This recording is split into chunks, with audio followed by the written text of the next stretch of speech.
पति भाई सोनू जी, हमारे पार्षद चिराग जी, मोनू जी, सीबीओ साहब सत्यनारायण जी, हमारे बीच में अभी पधारी मिस राजस्थान, मिस इंडिया ग्लैन तमन्ना जी, हमारे दौलपुरा मंडल के मंडल अध्यक्ष भाई बलराम जी, पूर्व सरपंच मेठालाल जी, समस्त जगह समाज के पदाधिकारीगण, सभी पंच पटेल, मेरे सामने विराजमान बड़ी संख्या में माताएं बहने, मेरे पिता तुल्य बुजुर्गों, युवा साथियों, नन्हे मुन्ने बच्चों, आज इस सामुदायिक भवन के लोकार्पण के अवसर पर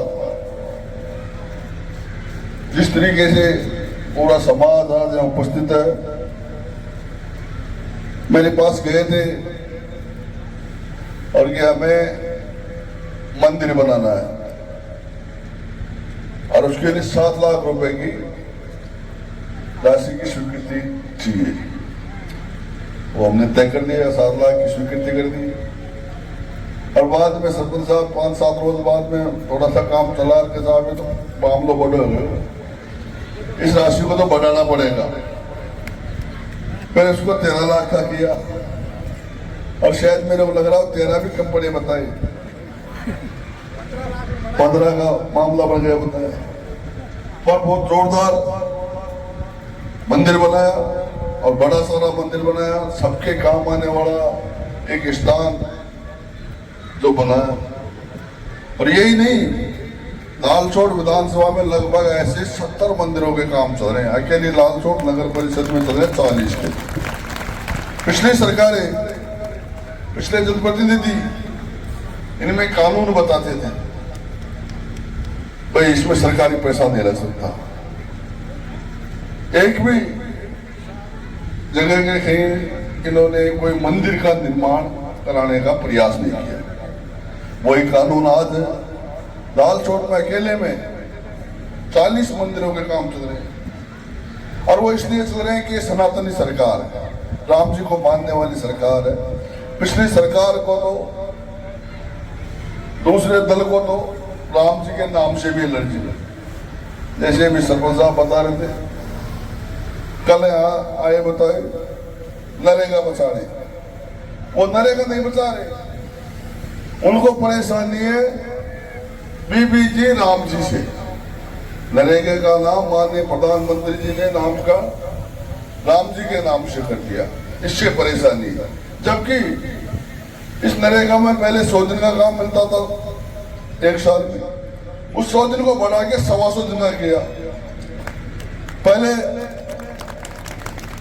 जो काम करने का पैसा मिलता था उसकी समय सीमा नहीं थी, महीने भी लगता था, 2 महीने भी लगता था, 3 महीने भी लगते थे, साल भर भी लग जाते थे। अब उसकी समय सीमा तय की 1 हफ्ते की। हमारे ग्रामीण भाई जो भी नरेगा में जाएंगे उसका पैसा बनेगा, वो 1 सप्ताह में उसके पास पैसा पहुंचेगा। तो ये काम अच्छा किया, बुरा किया सरकार ने, पर बुरा लग रहा है उनको राम जी। उस राम जी का विरोध करने के चक्कर में पूरे देश में घूम रहे हैं। और मुझे तो पता लगा ये तो फ्रॉड के साथ साथ झूठे लोग भी। जैसे अभी किशन जी बता रहे थे, कल इधर आए थे, वो कह रहा था पूर्व माननीय मंत्री जी के स्टेटमेंट थे कि टोडा टेकला ग्राम पंचायत में 2 रुपए का काम नहीं हुआ 2 साल। अब ये पता लगा कि बुढ़ापा में तो आदमी झूठ बोलना भी सीख लेता है। वैसे तो लोगों का मानना ये होता है कि बुढ़ापा में झूठ नहीं बोले, राम जी से डरे, फ्रॉड बना नहीं करे, पर यहाँ तो उल्टा हो रहा मामला। जहां भी जोर लगा के एक चीज का पैसा बताया, कितना 2 करोड़ कितना खर्च हो गया 2 साल में, 2 करोड़ 23 लाख रुपए का टोडा टेकला ग्राम पंचायत में विकास कार्य हो गए जो रिकॉर्डेड है। और वो माननीय कह रहे हैं साहब 1 रुपए का काम नहीं हुआ। इससे आप अंदाजा लगा सकते हो कितने झूठे और फ्रॉड लोग हैं। जबकि बड़े आदमी को तो राम जी से डरते हैं। बुढ़ापा आ रहा है, बुढ़ापा खराब हो जाएगा झूठ बोलने से। पर 80 साल की उम्र में इतनी सफेद झूठ बोलना, ये तो राम जी से भी बड़ा मामला हो रहा है। खैर, उनके कर्म उनके साथ। हो सकता है बुढ़ापा में आदमी की बुद्धि भी छटिया जाती है, ऐसा भी होगा। या फिर इन माताएं बहनों का, इन पिता तुल्य बुजुर्गों, युवा स्वादियों का ये प्यार मुझे मिल रहा है, ये भी शायद बर्दाश्त नहीं हो रहा, इससे भी ज्यादा बौखलाहट हो रही है। सरीमा में गए थे, सरीमा भी यही जाके पूछा कि भाई 2 साल में 1 रुपए का भी काम नहीं हुआ।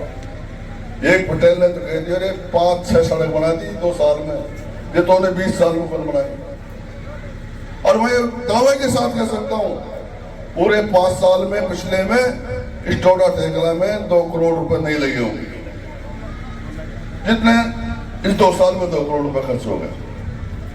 पूरी लालचौक विधानसभा में 150 करोड़ रुपए की सड़कें नई स्वीकृत हो गई, उनका काम चल रहे हैं। और ये लोग कहते हैं साहब 2 रुपए का काम नहीं चल रहा। बजरी की बात करते हैं, बजरी नहीं आ रही। पहले बजरी आती थी, पहले बजरी आती थी तो खंदिया लेते थे। हम खंदियों का काम नहीं करते, इसलिए बजरी नहीं आ रही। बजरी माफियाओं का लगाम लगाई गई है। पहले बजरी माफिया हावी थे, ये जरूर है। अब लीज खत्म हो गई है, सरकार ने बजरी की लीजें भी कर दी थी। पर अभी थोड़े दिनों पहले माननीय उच्च न्यायालय की कोई रोक के कारण बजरी नहीं चला पा रही सरकार, और मैं समझता हूं जल्दी बजरी भी चलाएगी। लाइट की बात करते हैं, हमने लाइट फ्री करी।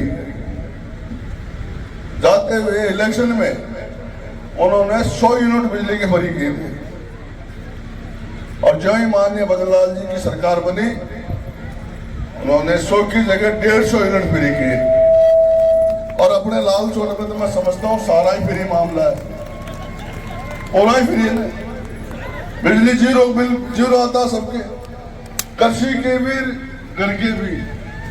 कोई 100-150 यूनिट की कोई गिनती नहीं है, क्योंकि यूनिट तो आते ही नहीं अपने, तो वो चल रहे मामले। पानी की भी मैं समझता हूँ कमी नहीं रही अब तो, क्योंकि ऐसे झूठ बोलने वाले फ्रॉड लोग जो आप लोगों ने विदा कर दिया, तो पानी भी भगवान खूब बरसा रहा है, और सब जगह पानी की भी मात्रा पहले से डबल हो गई। कहीं भी आपको विकास के लिए कमी नहीं आएगी, कोई विकास के लिए धन की कमी नहीं आएगी। जो जो आप बता रहे हैं वो करते जाएंगे। अभी सरपंच साहब ने कुछ डिमांडें बताई। एक तो आपके स्कूल की बाउंड्री वालों को ऊंचा करना, एक वैरवास की सड़क का, 2 काम ये बताए। और एक हमारे विद्यालय की तरफ से मांग आई है, इस विद्यालय में शौचालय का, उस विद्यालय में शौचालय तो भेज भी रखा है। मैंने अभी सीपी साहब से भी डिस्कस किया है, वो तो जल्दी आ जाएगा, आपको प्रायोरिटी पे सबसे पहले वो आएगा। और आपकी ये रोड और ये बाउंड्री वॉल दोनों हो जाएगी, इसकी मैं घोषणा करता हूँ। इन दोनों की तो घोषणा करता हूँ। और कंप्यूटर लैब की भी बात नहीं जोड़ दिया, उसका भी प्रयास करेंगे। पर ये दोनों की घोषणा करता हूँ, हर साल में करवा लेंगे। इस अवसर पर जो स्वागत किया, सत्कार किया, इसके लिए सभी का बहुत बहुत धन्यवाद, बहुत बहुत आभार। जय हिंद, जय भारत। और जो छात्रावास की बात कर रहे थे, अभी लालचौक में भी हमने कार्यक्रम में बात की थी, जो आपके समाज के छात्रावास की जमीन की, उसका मैं जल्दी प्रयास करता हूँ, जल्दी लालचौक में आपकी जमीन उपलब्ध कराएंगे।